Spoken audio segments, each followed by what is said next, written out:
All right. Thanks, Bec, for coming in. No worries. I'm finally excited to sit down here with you because I think it's been about a year now. Possibly more. Possibly more. I mean, a lot has happened in that time. Oh, it sure has. So let's kick off. So you started playing basketball when you were 7, and you've achieved an entire list of things in that amount of time. What would be the standout highlight so far? Oh, I feel like that's a really hard question because I feel like you have your junior career and then you have your senior career. I think for me, probably in my juniors, it was getting that AIS scholarship because I feel like that created the pathway for like what lied ahead for the rest of my journey. And I think definitely winning a WNBL championship.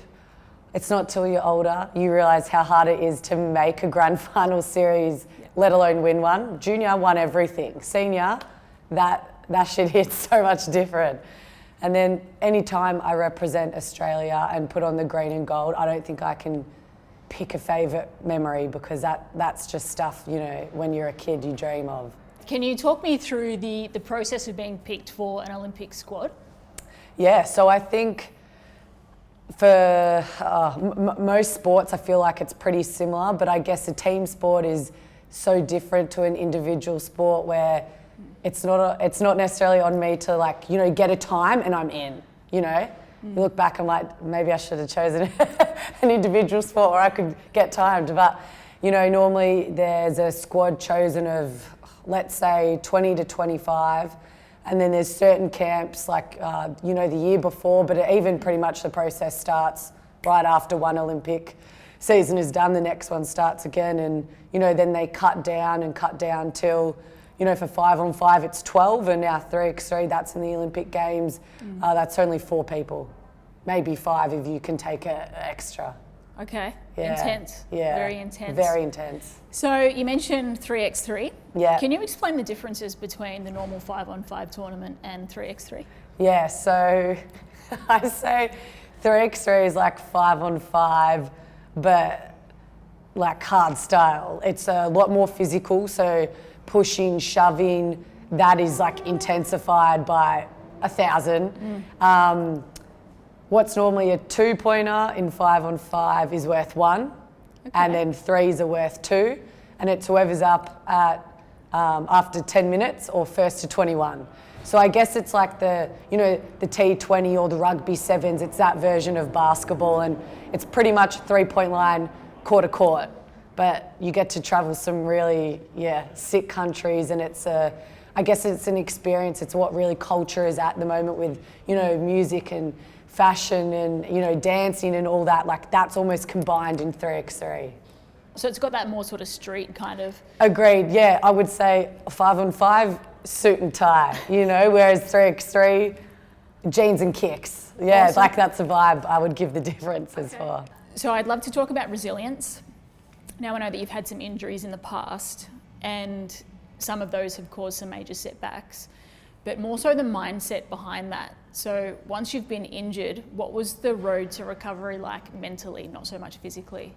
Yeah, well, my first time I did a major injury, that was when I was at the AIS. It was probably like a month or 2 after our Under-19 World Cup with the Gems, and was back training some one-on-one and did the trifecta and blew out my knee. And that I honestly was so painful. I'm pretty sure I was just swearing the whole time, but that I really thought I was done. Like I thought that was my career over.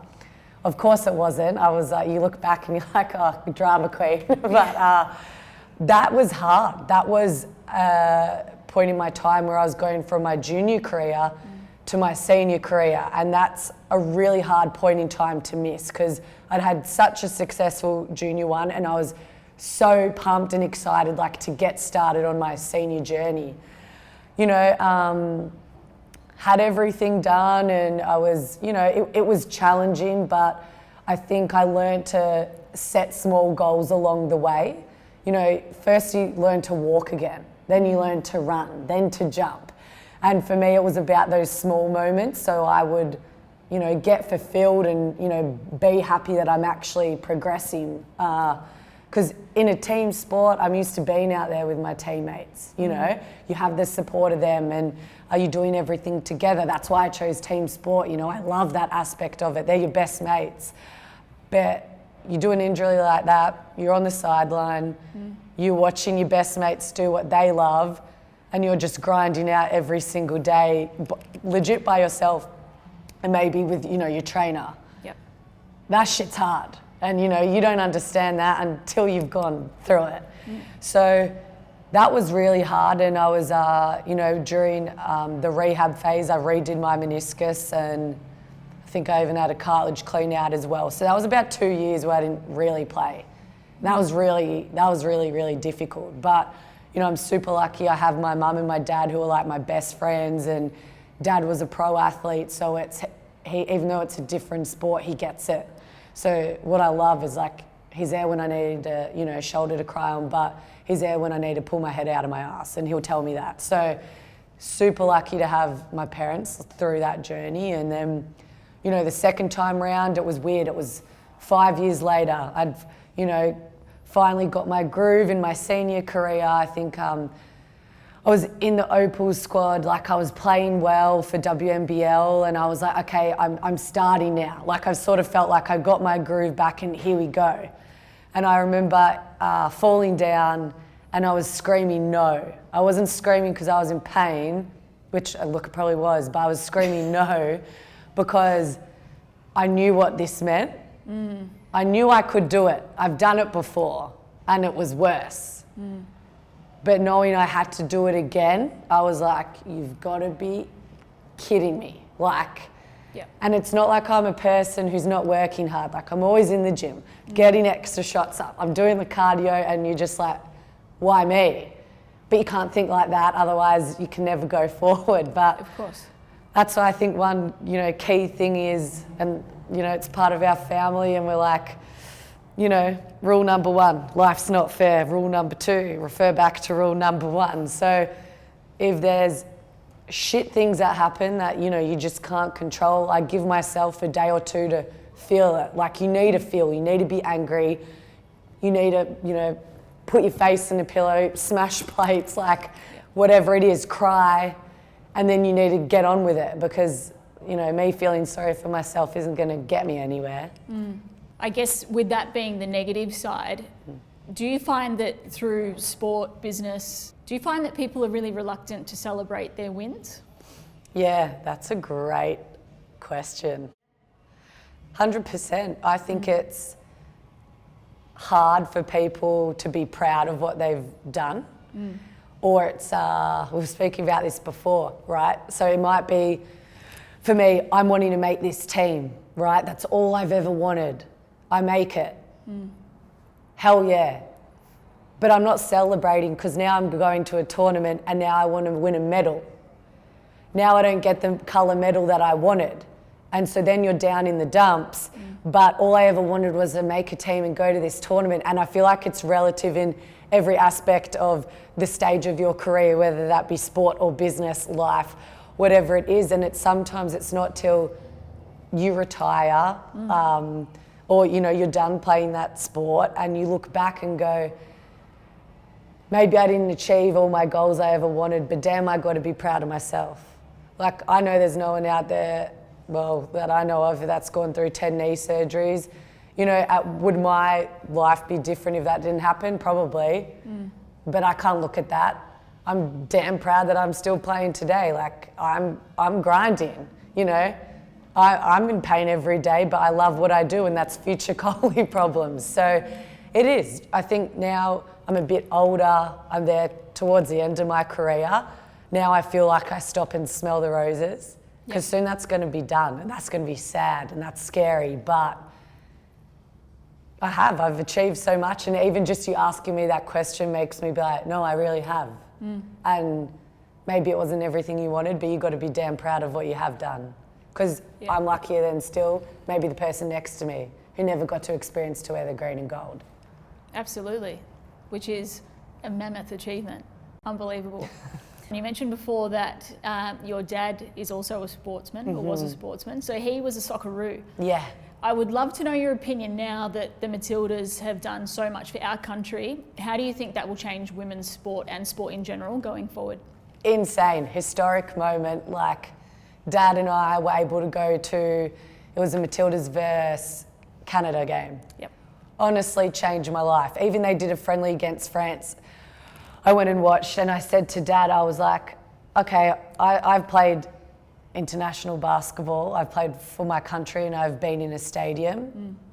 Nothing like that. And I go, I felt so proud. I know I've never played soccer, but as a female athlete, to sit in an arena or stadium like that with all these people supporting these girls, I was like, wow. Like, it felt, I got goosebumps, and I'm like, I know I'm not even a part of that team, but like beyond proud. And they've changed, of course, women's soccer, but also I feel like maybe because it was here in our country and we all got to witness it, hey, not only do we have great bloody female athletes, we have great bloody role models, you know, like insane. Look how good they are. They, you know, historic moment. We've never came forth in men or women, historic moment. And the fact we're all here able to celebrate it, and it's on the, you know, the front page of the newspaper. You're seeing it, you know, every news article. They get like people pushing their games back so the nation can watch them. Yeah. Gobsmacked, blown away, and like couldn't be happier, you know? Because I think basketball's, I don't think has experienced anything like that. And so I'm super excited to hopefully, like, the Matildas have started it. Okay, cool. Hopefully you can get the rest of the sports going that way, because, man, it's epic. The qualifying match with the penalty shootouts, I think I almost stopped breathing for a while there. Yeah, I think everyone turned into a person they probably didn't ever wish upon themselves. But it's like that sport, and that's how exciting it is, you know? Absolutely. And everyone would have been just that feeling you don't get unless you're watching sport, personally. What does it feel like to walk out onto a court and represent your country? Like physically, when you're walking out there and, you know, everybody's cheering in the stadium. Obviously you're proud to support the country, but what does it feel like?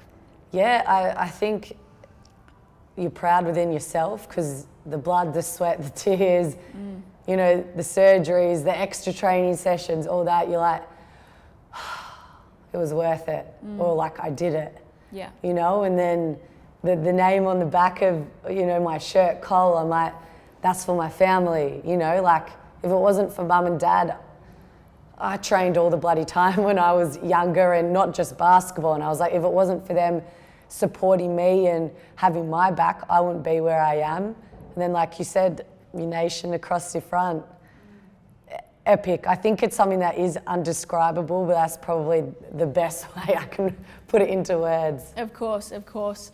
There's plenty of proud moments like that when you get to represent Australia playing basketball, but you have also been on a flip side where you've copped a lot of feedback and criticism from the public. You're obviously extremely healthy, yet you've got people criticising you about your weight. Yeah, real random. Haven't experienced that till like the last few years. I guess for me, I'm real lucky. I'm at an age where I know who I am. I'm confident within myself, and I don't care what, you know, the outside public thinks of me, because I know who I am as a person. And as long as my close group, my friends and my family are respecting me, loving me, or like pulling me up, you know, if I'm doing something wrong, like that's all I care about. But like I said, I'm also an elite athlete. I'm not gonna look like, say, my sisters who, yeah, they work out, but that's my job. Like, I literally get paid to go work out twice a day. So, and it's, you know, I take it on board, and I guess, you know, having my knee injuries that I have had, I learned to love the gym. That's all I could do for such a long period of time. So for me, a lot of it comes, I've now been in the gym for 12 years, you know, it's not like I just rocked up overnight and, you know, that appeared. So for me, it's hard, because obviously I do want to be a role model for young kids, and I think that's important. But not everyone's going to love you, and that's the way society is. And if you think that, I'm really sorry, but I'm not trying to project that onto you or to anyone. But that's just me. I'm not gonna have abs forever. I'm gonna flaunt it while I can. So if you're not okay with that, then I guess don't watch what I do. For sure. But I think some people did come across as they were trying to look out for me, but also I have those people. I don't necessarily need that. And you have the other people. Like I remember after a game, I was in an ice bath. My pop had just passed away, and some useless guy had commented, "You're a slut. You're a whore." More stuff. Don't want to say on camera. No wonder you didn't get to say goodbye to your pop. And I went off. And I know, again, I'm like, I know you're no one, but obviously emotions, it's been 4 days, my pop just passed, I'm tight with my family. Oh, did that make my blood boil? And I'm like, again, you just have to remember, this is the outside world. They don't know who you are, and as long as my circle I'm close with, and I know who I am, then I'm all sweet. Wow. Yeah, that's not cool. No. I think, you could probably film a whole nother video on its own, but how people feel like they have the right to make those sort of comments online. I've heard comments such as, well, you put these photos out there, so you're asking for it, but nobody's asking for those kind of comments. No. As you say, just keep on scrolling. Nobody needs that negativity. No, don't be a keyboard warrior. Back on to the resilience piece. So you mentioned that your 3x3 team was not able to progress, I guess, in 2023. Can you talk me through what happened there? Yeah, that was probably one of the hardest things in my career. And that was weird because I also thought I was the most strongest mentally and physically that I had been, I guess, my whole career. So, it was during COVID. We had, it was now an Olympic game, and I'd been cut from the opals, and of course that was bloody shattering. And then, 2 days later, sort of had to jump on a plane, had another chance, thank God, but almost pretend that didn't happen. That's hard in itself. But super grateful. I was like, yeah, let's go. I have another shot. I'm super lucky. Not everyone has 2 chances in a week, to get that done. Like I said, it was COVID. We haven't played 3x3 in a year. So yeah, we'd been keeping fit, but I'd been going to the asphalt court, putting out some shots and running around a field. That's just not basketball.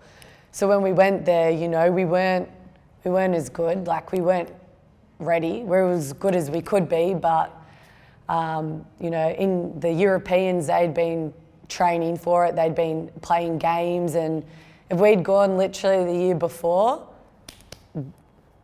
we'd be in. I know it. I could just tell. We were playing so good. We were doing competitions, and then you could just tell we hadn't played the game. And 3x3 still new in this country. You have to be playing it to be good at it. The nations are too good. Unfortunately, we fell short.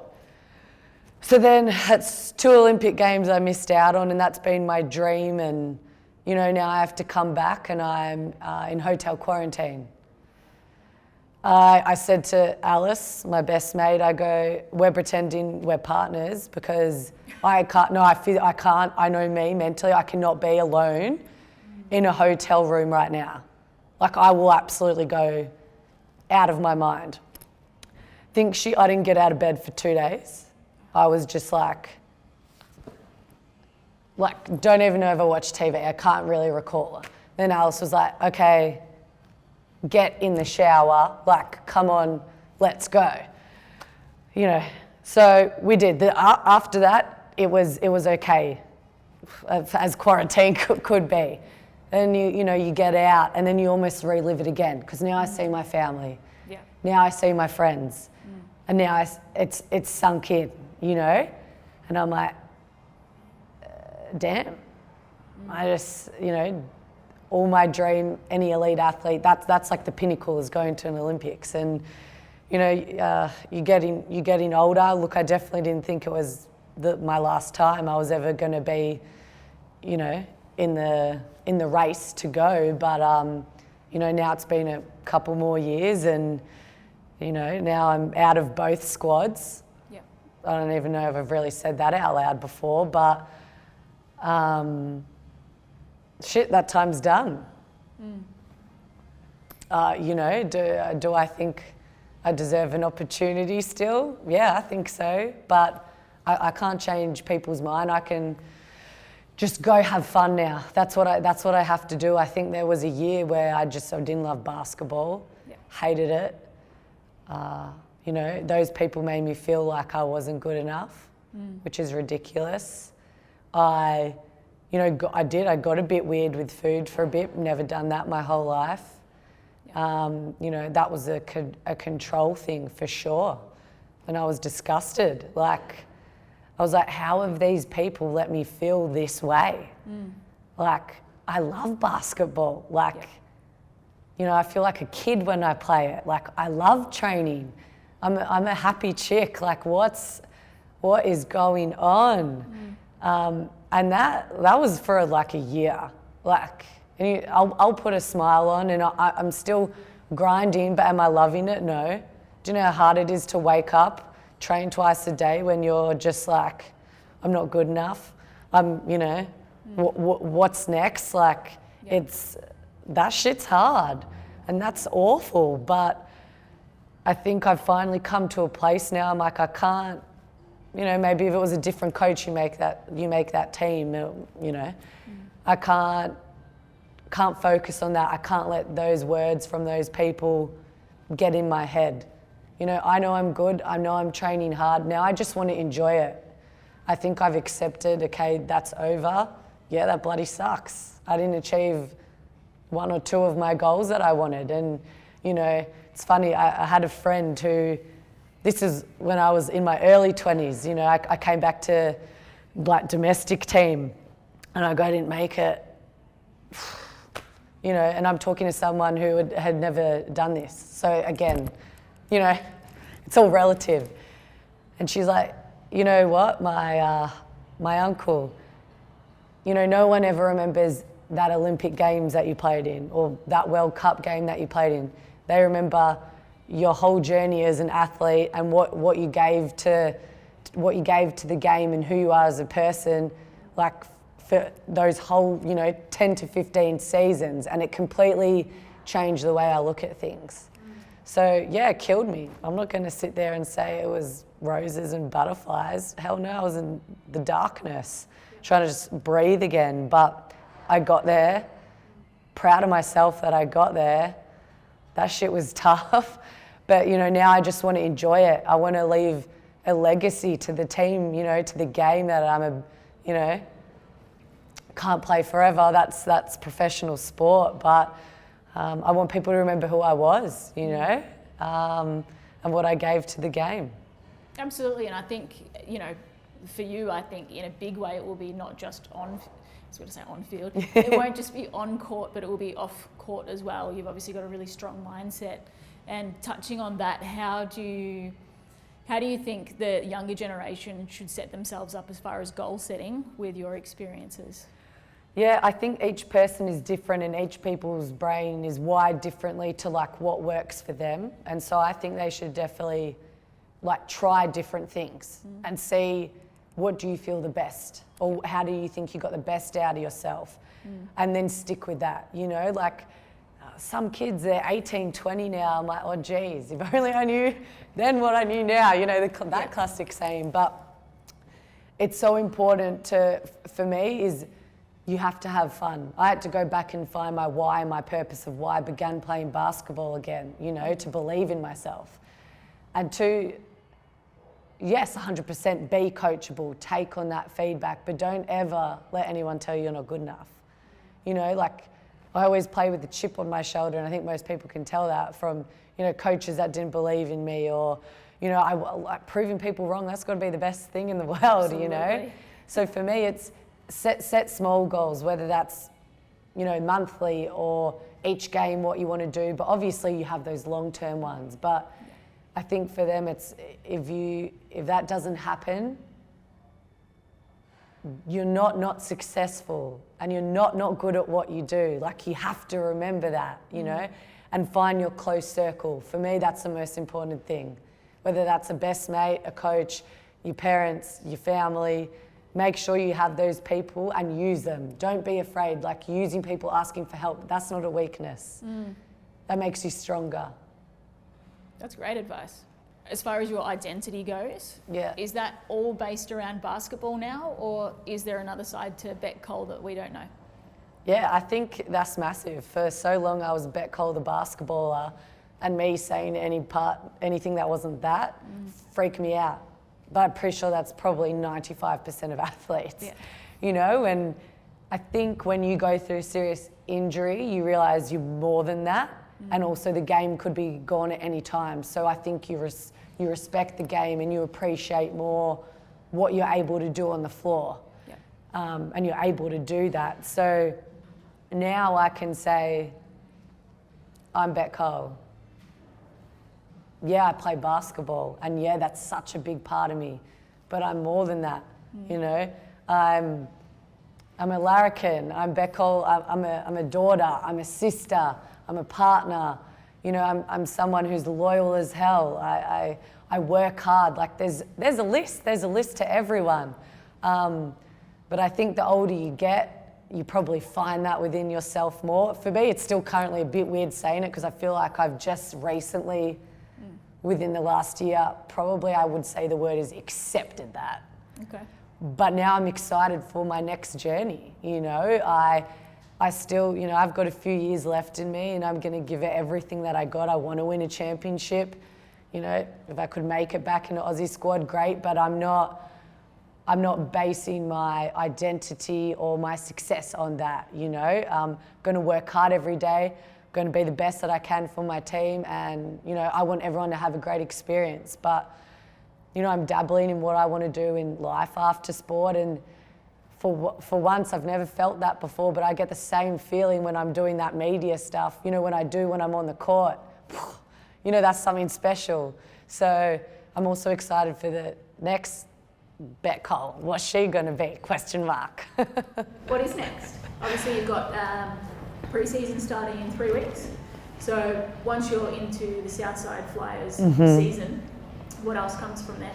Yeah, obviously when you're in WNBL season, I'm a busy gal, there's lots of things going on, but as you get towards the end of your career, I don't want to retire from basketball or quit basketball or, for some unknown reason can't play, and then what's my purpose? Why am I waking up in the morning? I've heard those stories from friends, and that scares the living daylife out of me, Yeah, and I also think if my mind is working and I'm enjoying other things out of basketball, I play better, I train better, because it's not all basketball, live or die by that.